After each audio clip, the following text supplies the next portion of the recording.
Hello, everyone. Welcome.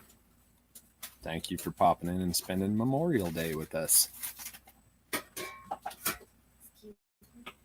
Yes.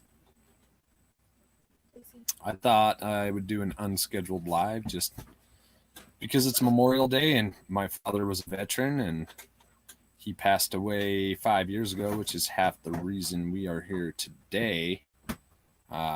He served in the Army as a medic stationed in Germany and France just before the height of the Vietnam War. He went in at 17 years old in 1962 and was honorably discharged in 1966 at the age of 21. So he was fortunate enough to have served his time, but not been involved in the total conflict of the Vietnam War. So I think from a mental aspect, that was probably a good thing for him. But while he was stationed in Germany and then France as a medic, that's when he met my mother. So if he had not served at the time he had served and so on and so forth, I wouldn't be here right now because he would have never met my mother. So that was a good thing for me, I suppose. But because it is Memorial Day, my father is a veteran or was a veteran before he passed away. I thought it was, good time with everything that's going on in the world to maybe have a chat about all of that, what Memorial Day means to all of you out there, especially with what's going on with everything in the world. There's a lot of strange times and a lot of strange things happening, and on some fronts I do feel like there's a power grab for our rights, and I'd like to know what your guys' feelings are on all of that, what Memorial Day means to you, and as more people come in here and start commenting in the chat, we can get into a deeper discussion about it. But for me, as far as what Memorial Day means, it really is about honoring all of those who served, fell, lost their lives, or gave their lives for the freedoms that we do have today. And I think that is something that needs to be honored with something more than just a barbecue. That's just my opinion. I think what those people do and what they sacrifice and what they had sacrificed should be honored. We got a couple people in here. Anyone want to say hi in the chat?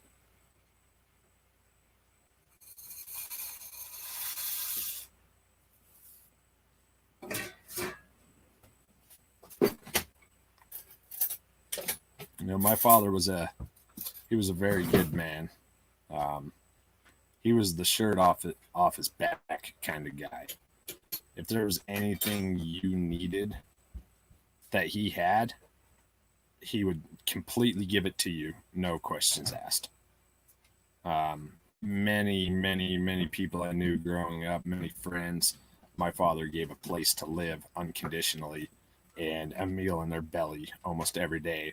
And the only thing he asked is,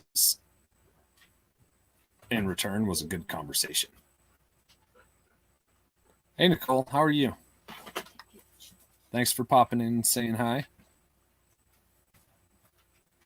I'm just curious as to what Memorial Day means to everyone out there.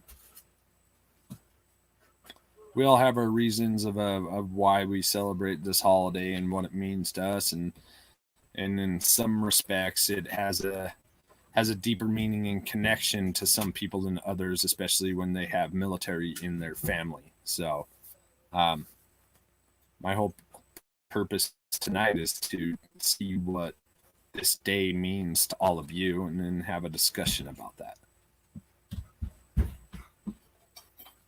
I was just talking about my father and how he was active military just before the height of the Vietnam War, and what kind of person he was,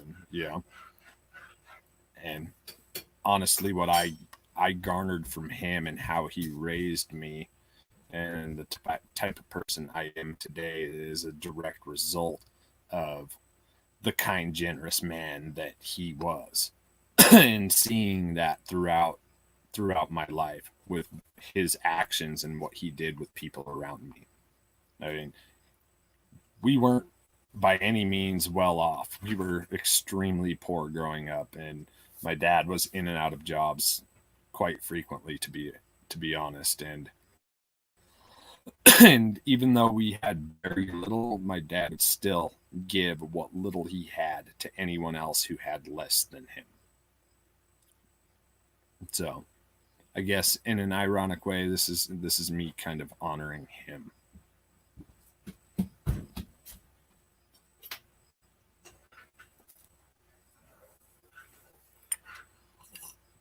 Who else do we got in here? We got Nicole. There's a few other people in here. I know sometimes these live streams can take 10 or 15 minutes before some people start coming in and commenting, and it's understandable.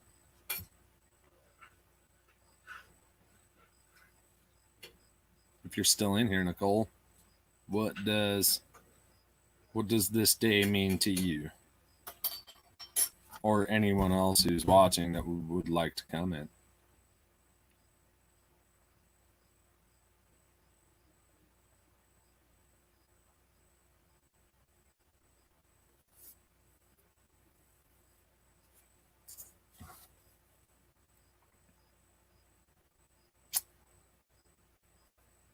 Slow on the comments today.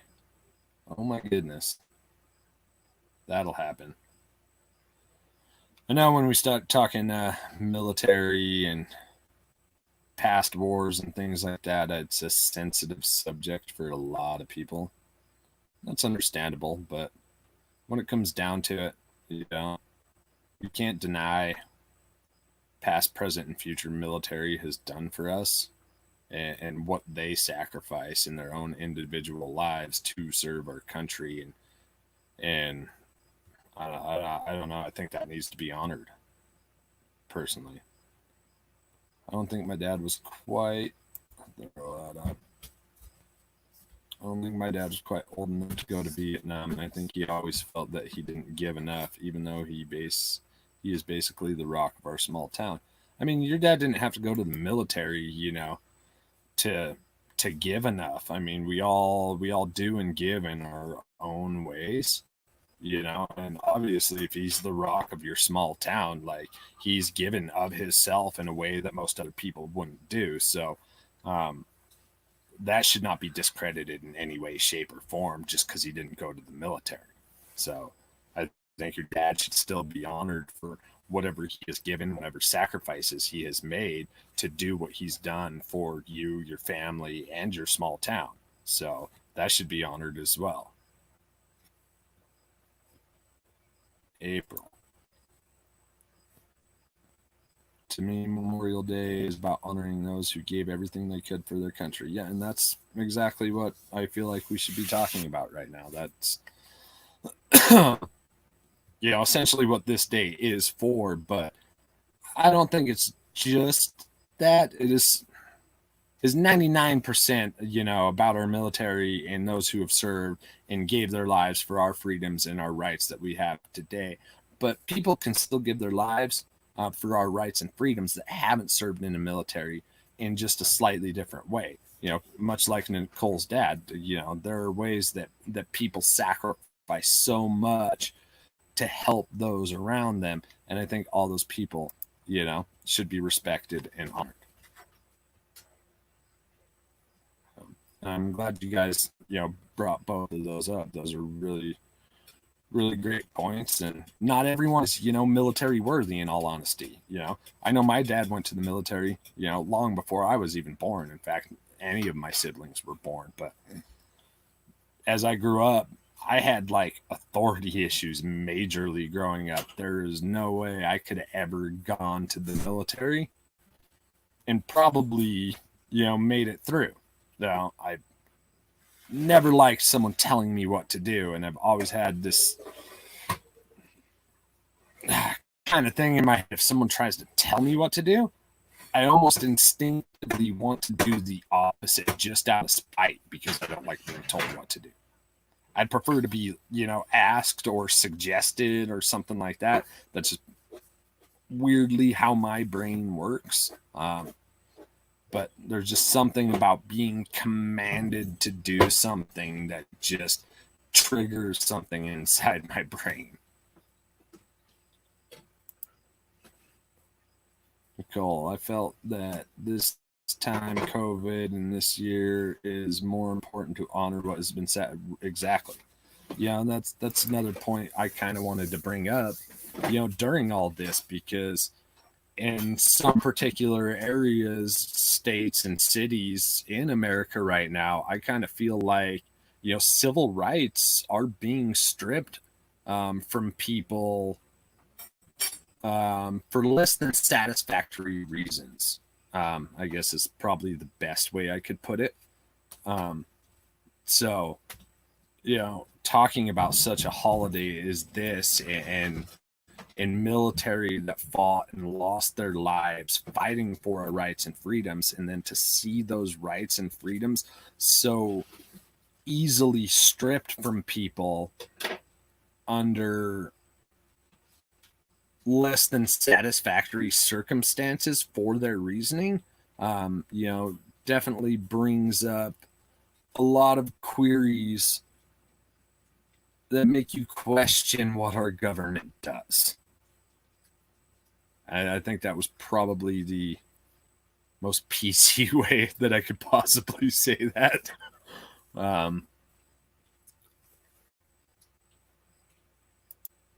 What's that there, Nicole? That's probably why you are exceeding at your way of life now, going against the norm. Yeah, I mean, there's definitely something to that, because my success or failure is 100% up to me. Yeah, and obviously my family and those around me who live with me, but it is completely up to us, and there's no one dictating that in any way, shape, or form. So, and when you live this type of lifestyle, failure really is not an option, because if you fail when you've committed this deeply, that's essentially homeless at that point. So you have to push harder than you've ever pushed in your life to keep it going.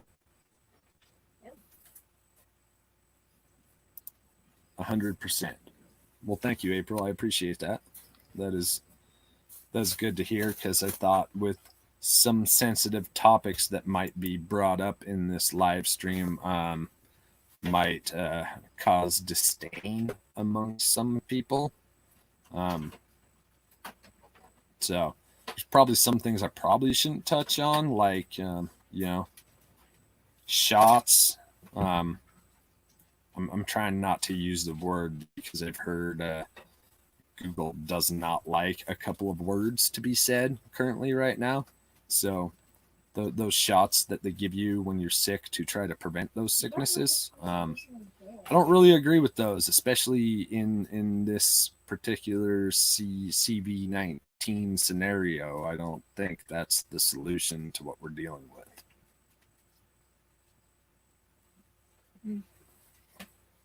I mean, you guys can disagree with me. Everyone's, obviously free will, free choice, and they can do what they want with their bodies and their families. That is 100% their choice. But I don't think a rushed research for a shot to cure this problem is the way to cure this problem, essentially.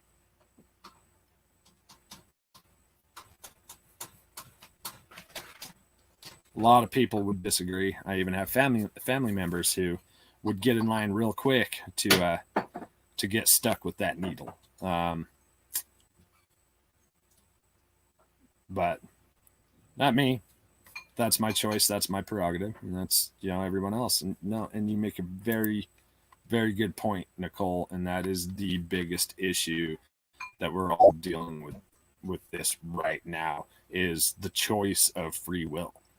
It's like free will is being stripped away, and we're being told we don't have it anymore.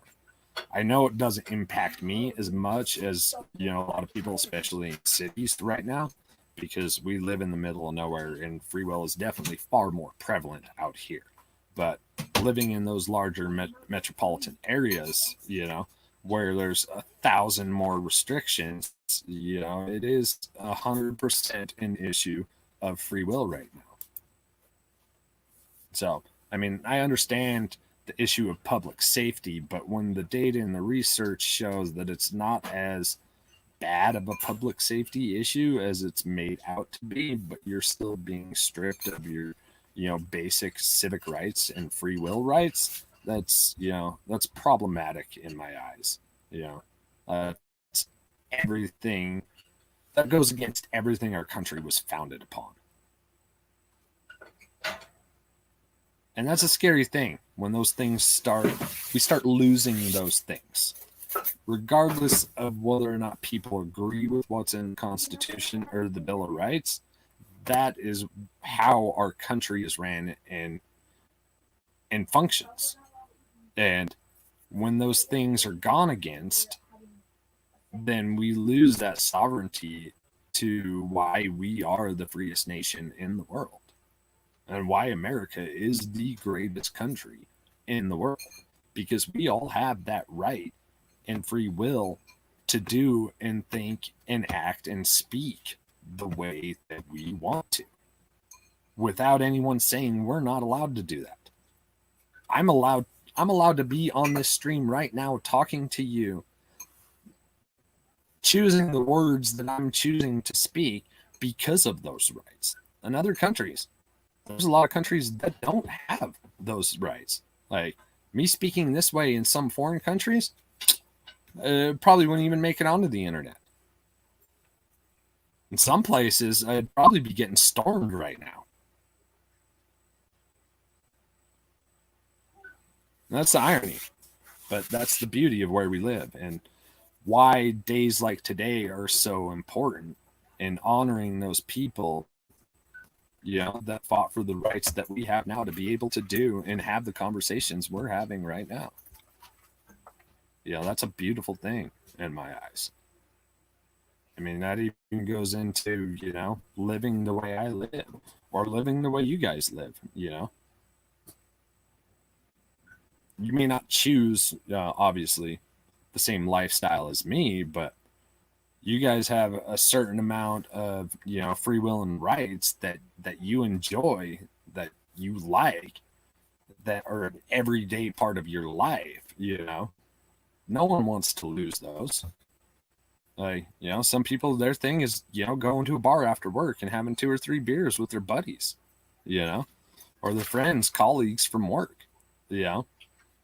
and to not be able to do that, that's a really rough thing. Something as simple as literally going to a bar and having 2 or 3 beers with your friends from work and having that completely taken away. You got it to stay charging? Thank you, honey. I appreciate it. My daughter got my EMS radio to actually charge without beeping all the time. It's been a headache for the past couple days for some reason. I know it's weird. It's tricky. I don't know what's going on with it. Thank you, though. Just no flossing in the house. It's against the rules. No. That's not flossing. Sorry, everyone. April. Yeah, Detroit is rough. Woman from Michigan is overreacting in a big way, and everyone is so divided. People are so angry. I get so much flack for not agreeing with the restrictions. Yeah, and I don't disagree with you in any way, shape, or form in that elected official in Michigan is definitely way overstepping her boundaries, without a doubt. Um, I'm assuming you're in Detroit, so I'm assuming seeing a lot of this firsthand. Like, Michigan seems to be one of the hot spots for civil rights being stripped on a daily basis. Thankful there are, from what I've been seeing, people on YouTube, newscasts, and whatnot, a lot of sheriffs not willing to agree with what these governors are putting in place. It's almost disgusting, the power grab and overreach that they're trying to pull, and that's what a lot of people don't realize too, is what they're doing. These mandates they're just recommendations. It's not signed into law. You're not, and if you don't follow it, you are not breaking a law.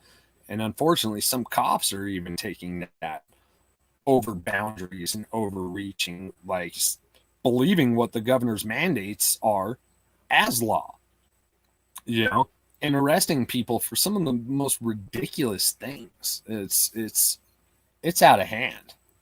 So April, yeah, you are in Detroit. So yeah, you are seeing it firsthand, and I've heard it's bad there. So you can concur that it's essentially, at least, because let's be honest here. You can only trust so much of what you see on the news.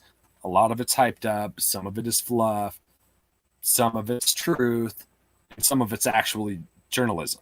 So you can confirm what a lot of what is happening in Detroit right now is actually how they're depicting it on the news, I guess, if that came out right. So you can confirm that.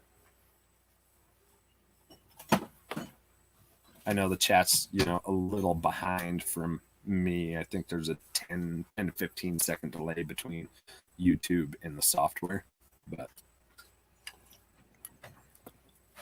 it would be nice to talk to more people on the ground level that are actually dealing with this from a personal perspective, and seeing it in their own city. I mean, I even had an incident this evening. My mother's 75th birthday is coming up. My mom and dad were both born in the same year, but my dad passed away 5 years ago, in July. My mom's 75th birthday. If Mom, you're out there watching that, I love you, and I hope I didn't spoil anything, and the rest of the family's probably going to be extremely pissed off at me for this right now, but I'm still going to say it anyway.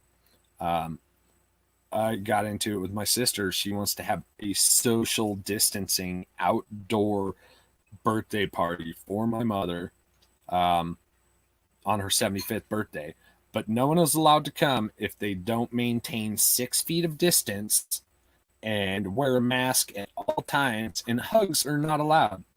And I blatantly told my sister that is just effing ridiculous. If I'm driving 10 hours round trip to my mother's 75th birthday party to your house, I am going to hug my mother, and I'm not wearing a mask because I'm not sick, and masks are for the sick. If you're all wearing masks, why should it matter if I am not? And I'm not going that far to not tell my mother I love her and give her a big squeeze. Huh? Yeah, she said that, honey. I think it's ridiculous. My sister's paranoid, but at this rate, it is what it is. I mean, these times are causing all kinds of tensions between all kinds of people, but I think we're definitely on the downslope of all of this, and I don't think anyone's going to die if I give my mom a hug for her 75th birthday, especially when I live out in the middle of nowhere. If anything, I would get said virus by traveling to the city.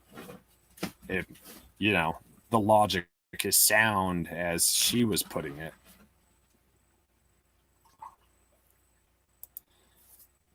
Yeah, see, there's another good point, April. Is the work scenario. Like, unemployment is at an insanely, like, it's higher percentage wise, At least last time I checked, and anyone can correct me if I'm wrong here and just hammer me in the comments if that's the case. But it's higher than the Great Depression in in the late 30s when we hit the Great Depression. So scary times, I think, are ahead in that respect when it comes to work. I mean, a lot of these jobs they've even stated that shut down and were laid off. Those people aren't ever going to get back. They're just those jobs are just gone. Period. So where do you fill that gap in the long run? I mean, in the short term, sure, there's some things here and there, but as restrictions still fly around the country, there are only so many positions that can be filled. People can just jump to Walmart and get a job while they're searching for a new job, like you were able to do a year ago. You know, if you're a manager of a corporation and you were laid off, sometimes people would go to Walmart. They'd get a job at Walmart and they'd work there for 2, 3, 4, 5, 6 months while they're searching for a new job. That's almost not an option right now. And so out of those percentage, which works out to thousands of people per city, where do they go when half of the employment force is not hiring?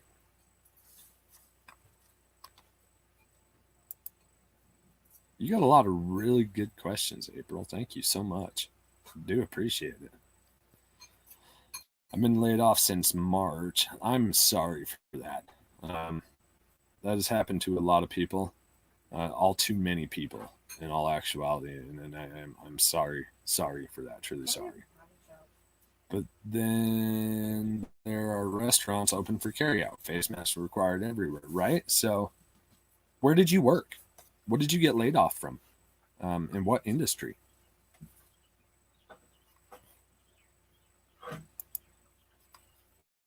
I would really, really love to know that one. Hug my mama. My mom knows if I'm coming, I'm driving 300 plus miles for 5 hours one way. Yeah, screw the masks. I'm hugging my burly old French lady of a mother because I love her.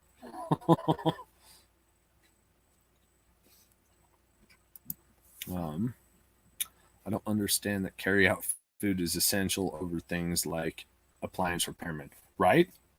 Like, so what do you do if your stove goes out, or the condenser on your fridge is broken, or you got a plugged orifice on a gas stove, or the element goes out on a dryer, or the thermocoupler on an electric stove? You know, I would like to think that's pretty damn essential, in my opinion. Way more essential than carry out food. People need to learn how to cook.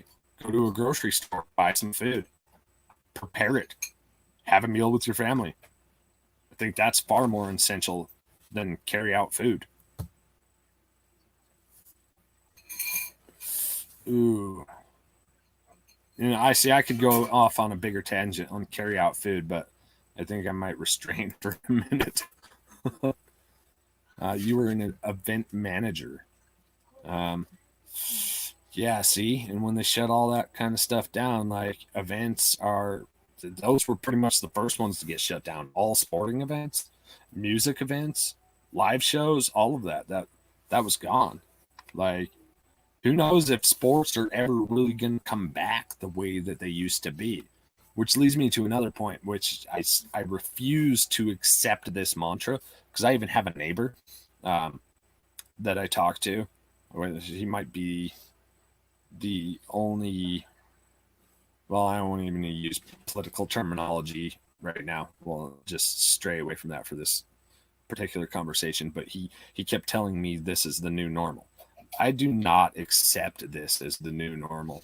I never will. Like, normal is our freedom and our rights. Anything that prescribes to those freedoms and rights being stripped and calling it the new normal, I will not accept. And I will not lay down and just get run over by that whole stigma and mantra. I refuse to. I don't know how everyone else feels about that, but FU and the other two letters, new normal. I will not accept that. The heat affects the cakes like a wand. So you handle the logistics of big parties. So many clients have had to cancel their communication babies. Yeah, right? So that's a whole thing. That's horrible, you know?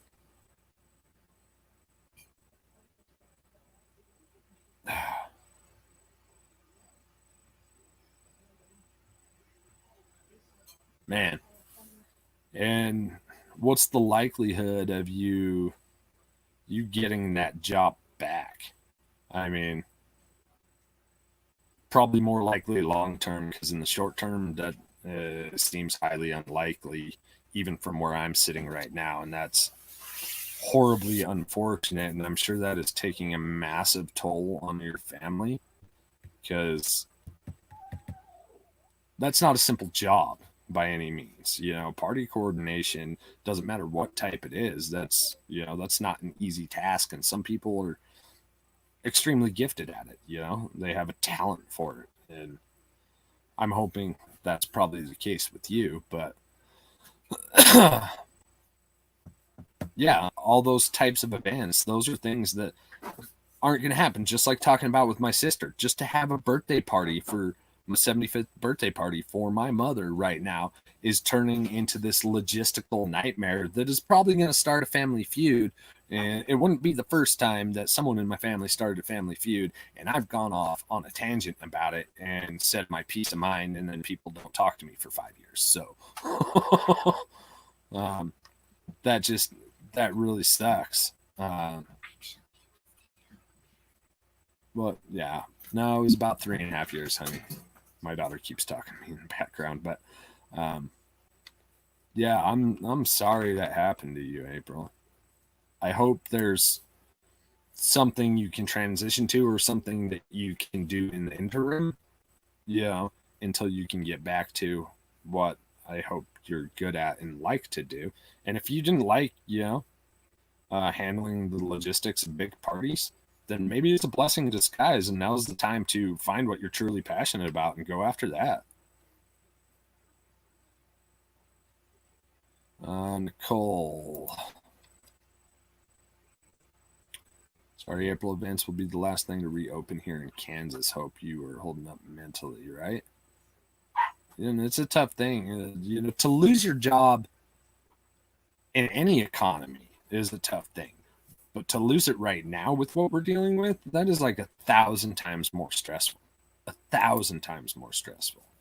I mean, I know we live the way we live out here, and it's an alternative lifestyle, and, you know, we kind of hustle and grind in different ways, you know, to make our living. But even still, from that financial aspect, we still feel that here, because everything is just a little bit tighter and a little bit harder.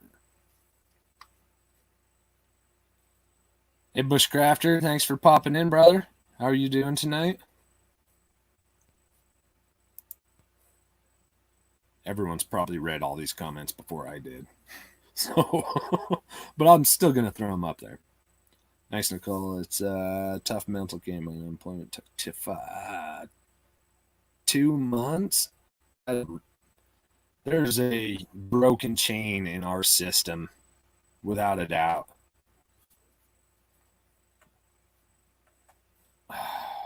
So you do love your job. So hopefully there's a way to find and fill that gap in the future so you can get back to what you love to do.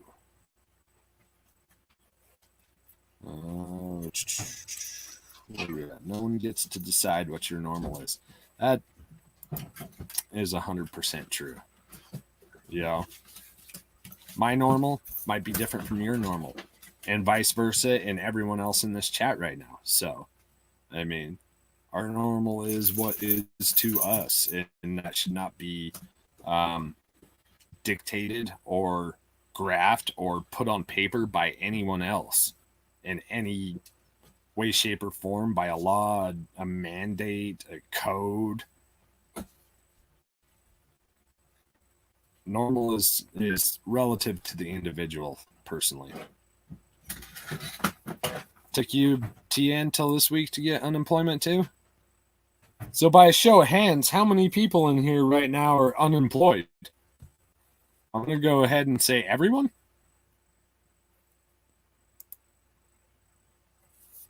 Went to a barbecue yesterday with a couple friends, and it was amazing just to hang out and chat right. I went to one last weekend. Took my son over to play with some friends, and that hadn't happened in a couple months because people were all paranoid.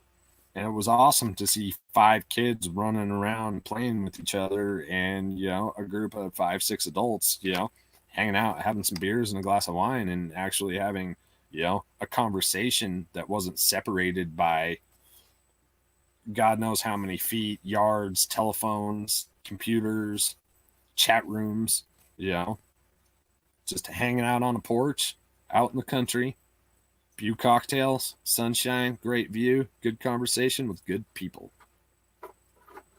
And people actually shook hands. I thought handshaking was going to be gone forever, and I refuse to accept that one too, because for me, shaking someone's hand, you can tell a lot by shaking a man's hand. And I was raised that way.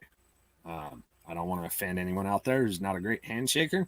Some people aren't, but a man's handshake says a lot about him. And most men understand and know that. It's different for a lady because you're ladies. You're not supposed to shake hands like men.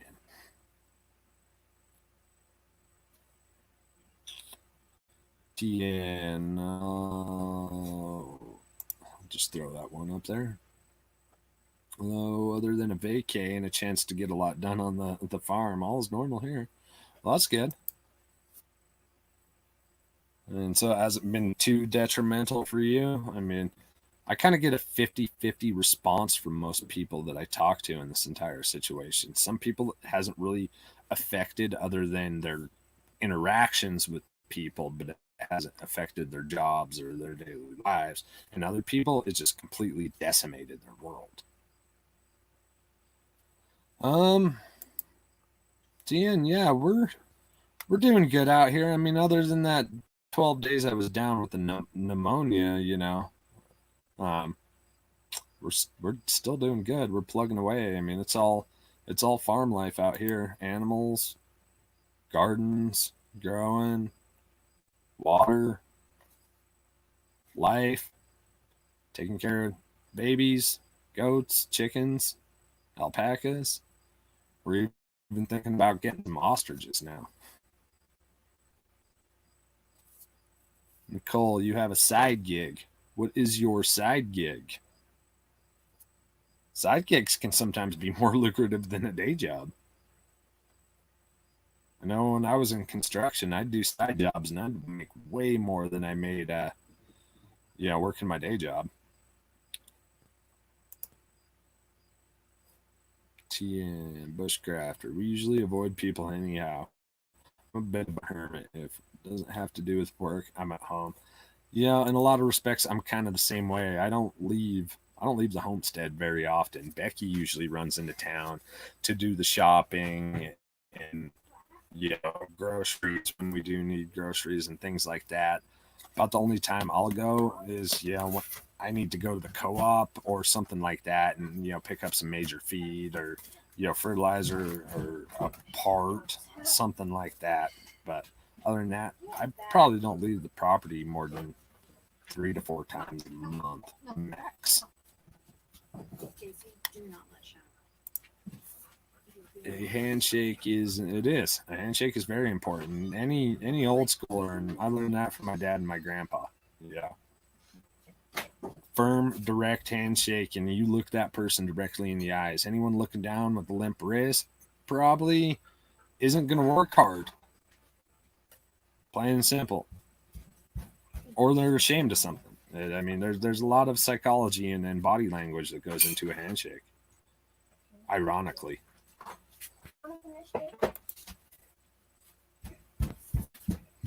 We never went on full lockdown, but I can do electrical for people when I need to. Hey, that's a good gig there because, I mean, even some of the most handy DIYers, like electrical is a tough task for them. So that's a good thing to know. a good thing that you can do on the side that everybody needs. And personally, it could be deemed essential. I don't like their terminology because I think anything that any one of us do in our everyday life is essential to who we are. So, personally, everything's essential.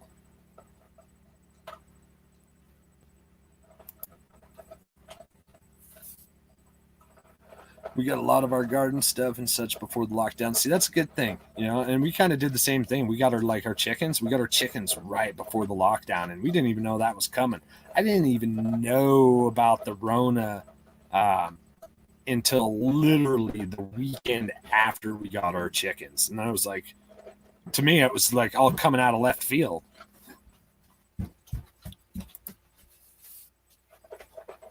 I owned a weekend flea market antique store a couple of years ago and moved all my inventory home, and I've been listing and selling since I've been home. So, like a lot of e-commerce, eBay, Etsy kind of stuff. And do you like that more than, I guess, essentially what would be deemed like a brick and mortar type style business? I mean, it would definitely free your hours up to do more of the way you wanted to do things, I guess.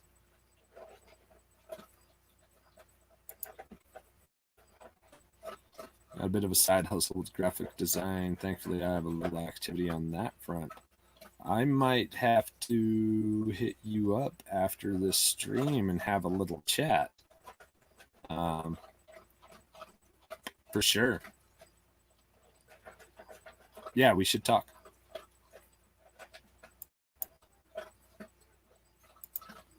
Freedom. Hey, thanks for popping in, buddy.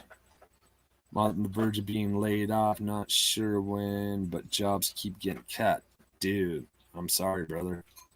Or sister. Name's kind of generic on both ends. I don't mean to offend by any means, but that sucks. What industry are you in?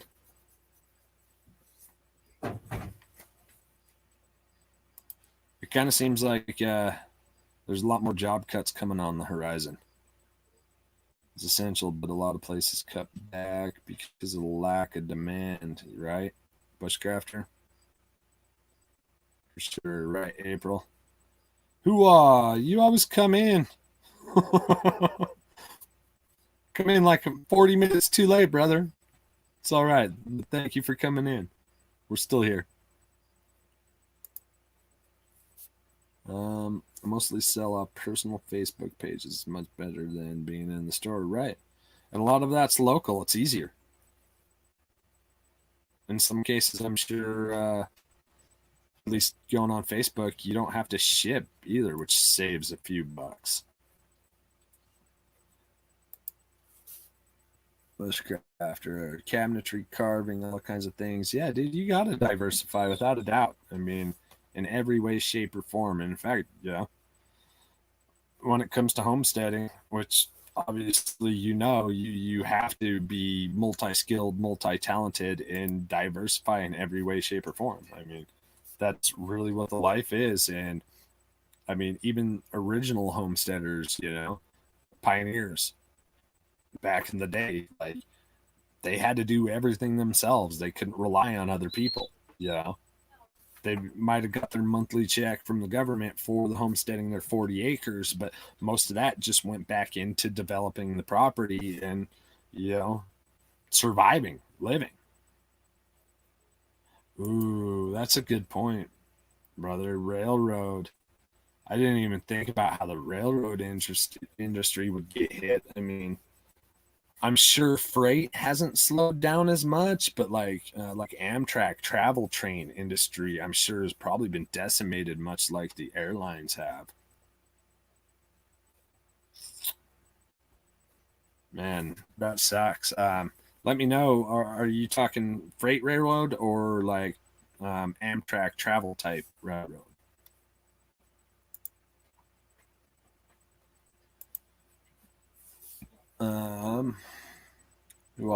Looking for mushrooms.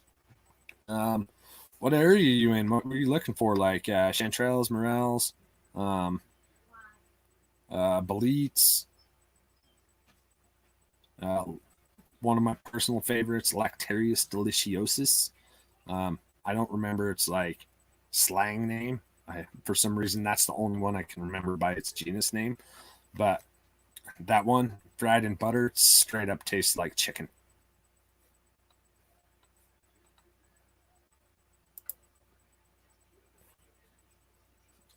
Diamond willow. What's diamond willow? I'm assuming a mushroom, but I haven't heard of that. I haven't heard of that one. I'm a little bit of a mycophile myself, so that's kind of rad that you guys are into mushrooms and mushroom hunting. I used to read everything that Paul Stamets did, like he's the mushroom god to me. Oh, that makes more sense. Fungi. Fungi imperfecti. Freight has gone down dramatically, so that means there's less coming in on boats, I would assume. I'm not like super savvy on the logistics of train freight and what is mostly done, but I do know that stuff that comes overseas typically does end up on a freight train to travel versus going on a semi. You can correct me if I'm wrong. And like I said, I'm not super savvy on it, so that means there's less stuff coming into the country, I assume.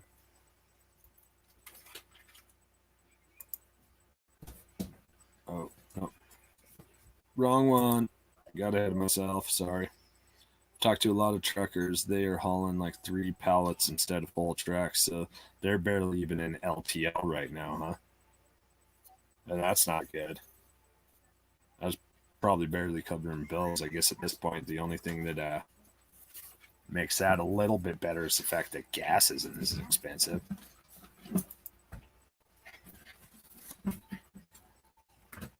Did not find any fungi today, but I might go back. To get the diamond willow. Oh, okay. Yeah, you weren't talking about a fungus. Sorry. I thought you guys were talking about a diamond willow as a fungus. I'd never heard of that before, so. Dad, are you gonna come watch? Or are you gonna do your work? I'll be wrapping it up soon, honey. Yeah, morels they're top notch. I mean, other than a truffle, that's one of the most sought after mushrooms in the world. I love morels. Oh, you found 5 pounds of oysters in the wild? Elm oysters. Those are really good. Sweet. Do you mushroom hunt for profit or just as a hobby, for personal, family edibles? Just curious. I mean, I know a lot of people, they hunt, morels and chanterelles specifically in the season, for profit. And a lot of those guys do really well when it comes to that. But I don't know. I just like doing it. I like being out in the mountains, and I like mushrooms. Thank you for clarifying that for me. I was a little confused there. I thought you guys were talking about a species of mushroom I had never heard of.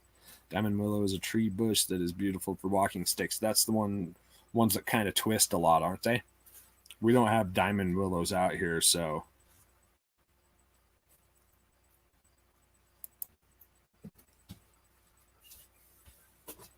Osage orange. See, you guys are like in these areas that you guys got all kinds of tree life and whatnot. Our desert is like desolate out here when it comes to any kind of good woods other than cedar. We've got some pinions and junipers and red cedar and aspen, ponderosa pines up in the mountains, and that's about it. You just forage for good eats, Hua? That's good. I hear you. There's another one.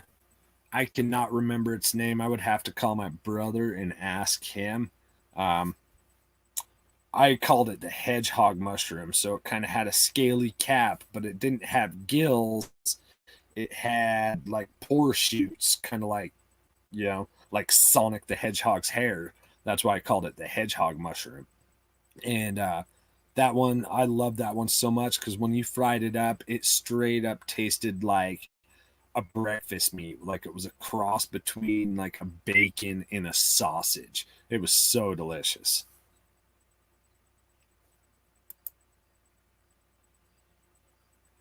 Have thousands of acres to forage. I think I'm the only one that forages the crop of engineer's land bordering our 100 acres.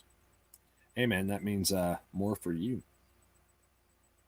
Best for foraging. Black Hills is not the best for foraging, but I've been learning as I go. All right.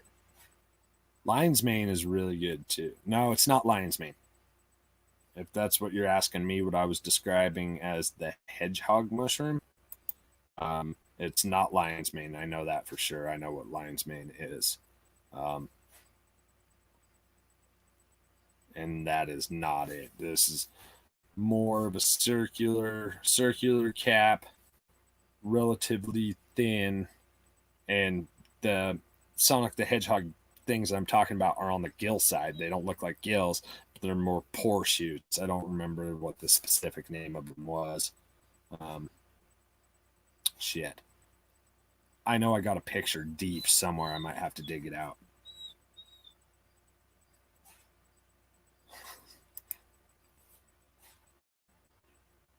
Hedgehog mushroom sounds delicious. Yeah, but it's not the lion's mane who I'm saying where the gills are is where those pore shoots were. Fuck. Yeah, I'll find out that name, and where I found it was in the Uintas in northern Utah.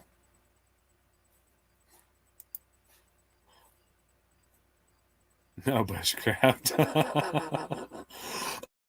It's not a hedgehog mushroom. That's just what I named it because instead of having gills, it has these spiny shoots that are kind of like Sonic the Hedgehog, where the gills should be, that drop the spores. So I always called it the hedgehog mushroom because I couldn't remember its genus name.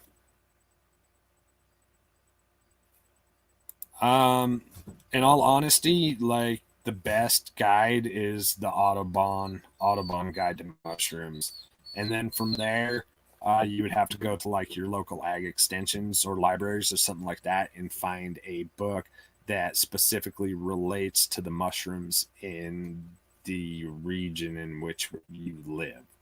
Would be the best place to go from there.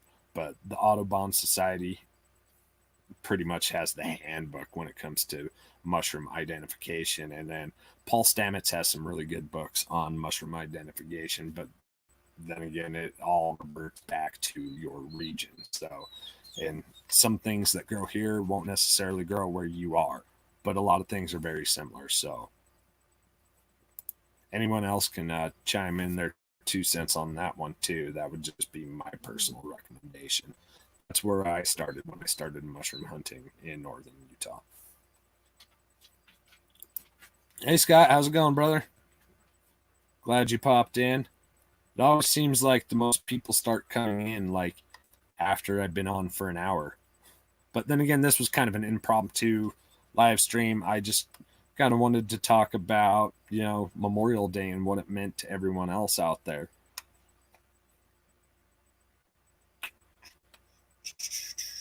Going back through, missed a few. Oh, yeah, see who else said the same thing. Audubon book is great.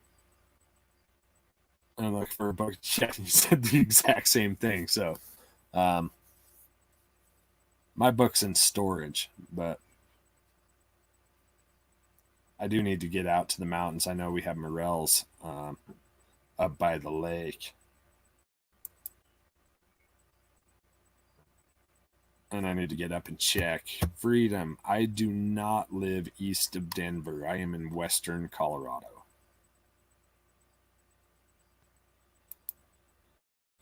Who all? Yeah. You got to go. Family time. I am just about there too. My sister-in-law's in town, so I got to go spend some time with her before she leaves tomorrow morning. So we're going to wrap up here in probably 5 to 10 minutes. But thanks for popping on, brother. I appreciate it. And you have a great evening. Enjoy your family.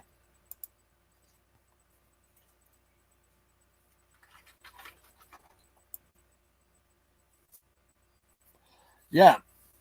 Thanks for saying that, Scott. I always forget to do that. Like, they say you're supposed to ask everyone to smash the thumbs up and please subscribe and share and comment and all that. But I think YouTube's been around long enough that everyone kind of should already know that.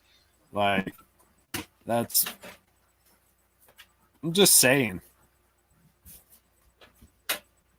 Oh no, I kind of feel awkward asking people to do that, in all honesty. You're welcome, Nicole. And let us know what you find out. I'd like to know what strains of mushrooms and edible mushrooms you have in your area. Come here. Is Rona causing problems? And Shadow went out to Jeter. Did she? And then she ran down the driveway. I don't know if she's okay. Did he get a chunk of her? It looked like it. I don't know. I'll beat you, dog, if you hurt my kitties. Not cool, Shadow. You know better. I'll go look. No, Sorry. A lot of animals. Things happen. I love my cats. I think I love my cats more than my dogs, to be honest. I have over 100 books on fungi and edible medicinal plants. Peterson's coming up with a new... Nice. That's never bad information to have. I mean, hypothetical, SHTF happens. That kind of information is invaluable. And anyone who likes to learn, I mean, it's just good information, period. Scott. Do we get Netflix? Yes, we get Netflix. I think almost anyone with an internet connection in 2020, not trying to sound like a dick by any means, pretty much has Netflix. Most people don't pay for cable anymore because, at least most people I know, I don't have the time to catch network television, so obviously. Shadow. So we just do the Netflix, and when we wind down at night, we watch a show or a movie, and that's what we do.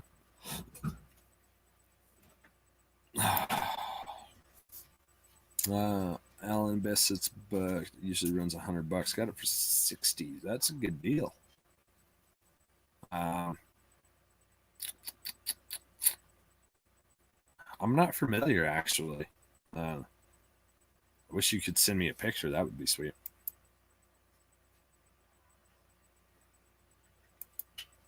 You would think, right? I hope so.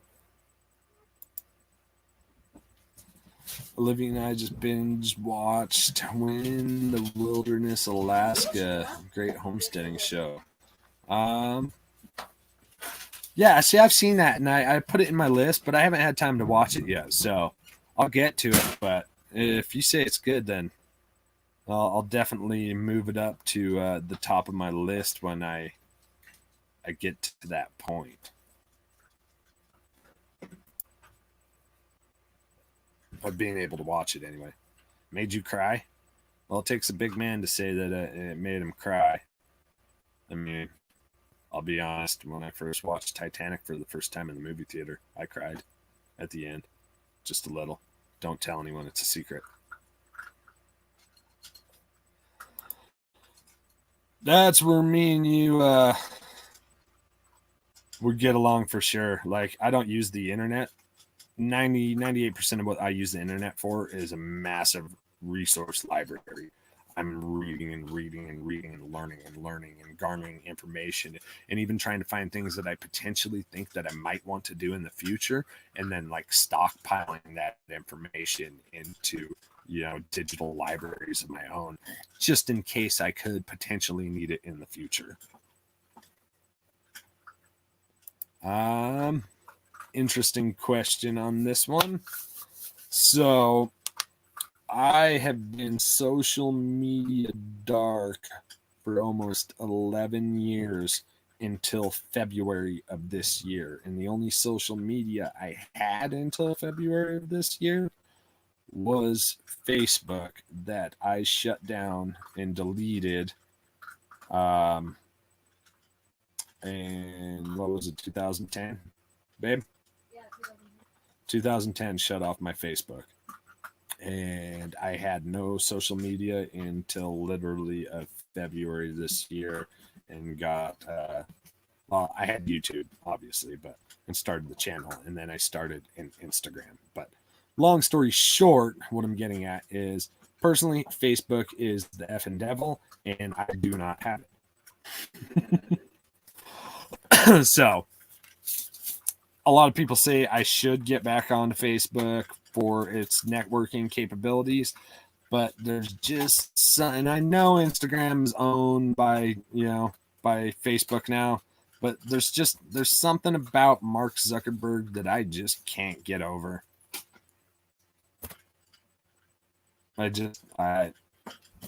He's a fucking weasel. I said it. I don't trust him.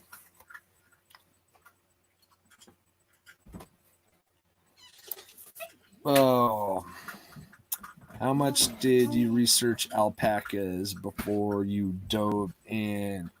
I probably did a solid maybe hour and a half to 2.5 hours a day of research for a solid 2 months before I started searching for alpacas to buy. So, which isn't a huge amount of time, but I guess it kind of is. I mean, it totaled up to, well over 130 hours of research and resources. I wanted to make sure it was something that was right for us. We weren't diving in over our head, but we were also financially capable of being able to take care of them and provide for them. So I feel like it was an adequate amount of research for me, but that's about how much I did.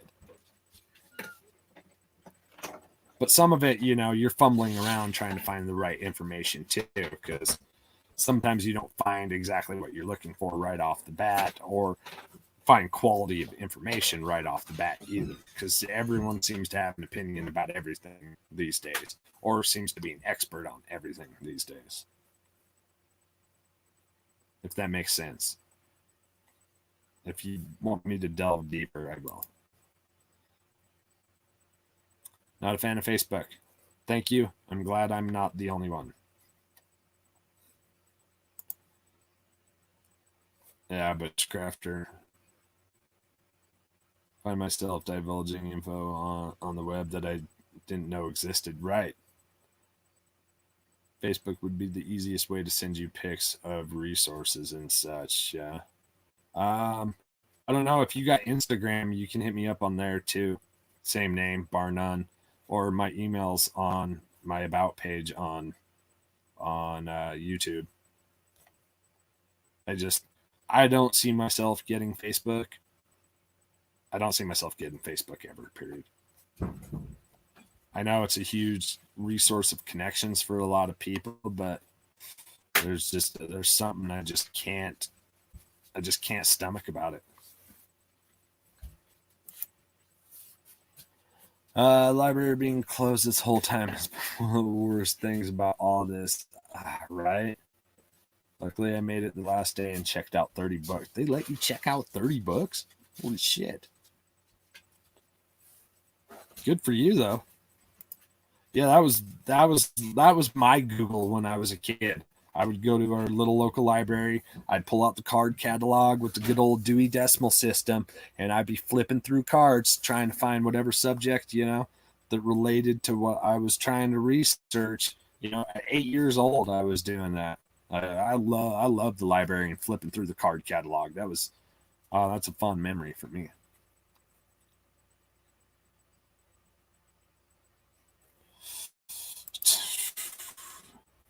That's a tough question there, buddy.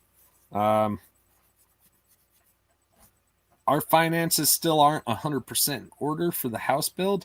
My in-laws' container house, we're actually going to be starting that in the next week or two. Our house, though, we're still trying to save up a little bit more money, and then we got to get our full-size septic installed before we start that. So time frame is still slightly questionable on our house at this point. And that means we'll still be in this trailer for a little while longer.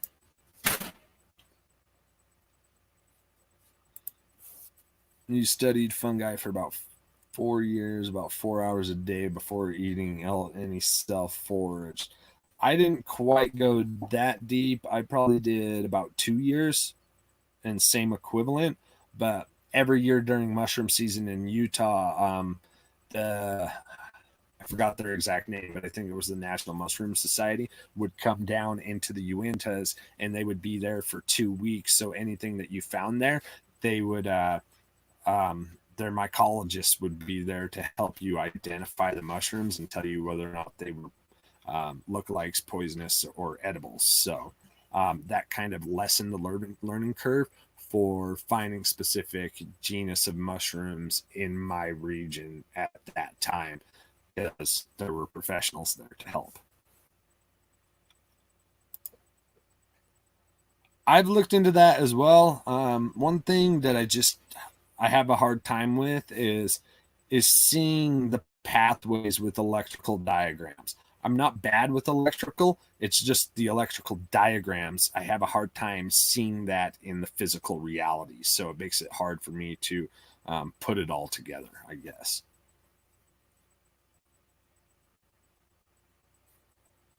Well, thanks, Scott. I'm looking forward to making those, because that means we're starting to build our house.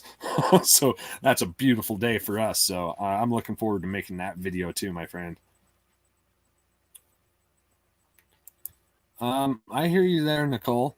I'm old school that way. I would prefer to have hard copies, because, this and this might not always work. You have a hard copy and you take care of it, you can have that for generations.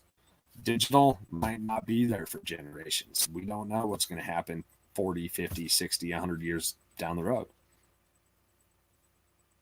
Man, that's a bummer. Your local mycology group isn't very active.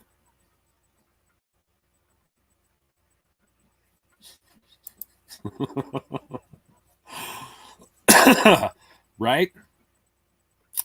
Right. I had to throw that up because, got a lot of women that say the exact same thing.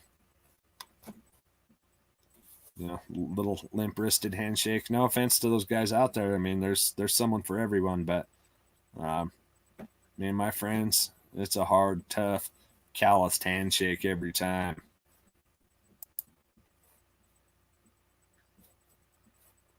I could explain it to you at some point for the windmill. That would be sweet, because obviously you see my video. We get a lot of wind out here, and that was abnormally strong wind, but we get, in the late spring through early summer, we get daily wind for 2 to 3 hours. So I've always wanted to add a windmill to my solar setup. But I told my wife we had about 5 more minutes, and I went about 14 minutes over that. So I'm going to call this a wrap and tie it up and tell you all a happy Memorial Day. Give thanks to all those that out there who sacrificed themselves for the freedoms we had out here in the world and in our country. And I appreciate you guys popping on and spending an hour with me on Memorial Day. I really appreciate it. And I got some great insights on how you guys all feel about what today means and what's going on in the world. And it means a lot to me, and how you perceive your views means a lot. Rona, do not chew on that drawer. I will beat you in public. No. So, puppies. Sorry. She's had this thing for chewing on the corner of one drawer because she's losing her baby teeth. And now I lost my whole train of thought because my dog was chewing on my drawer and I had to tell her to stop. But yeah, thank you guys. I appreciate it. For spending time with me. I appreciate all your questions, answers, comments, points of views. I do. I really enjoy it. I find it insanely intriguing on my point. So, thank you guys. I do appreciate it. Again, I can't say that enough. You guys enjoy the rest of your Memorial Day, and we'll see you guys Thursday night for the Homestead Chill and Chat. I just did this one special tonight because I thought it was Memorial Day, and I had a few things on my mind, given that my father was in the military and served just before the height of the Vietnam War. So it was really weighing heavy on my mind since he passed away 5 years ago. So thanks again, guys. Good night.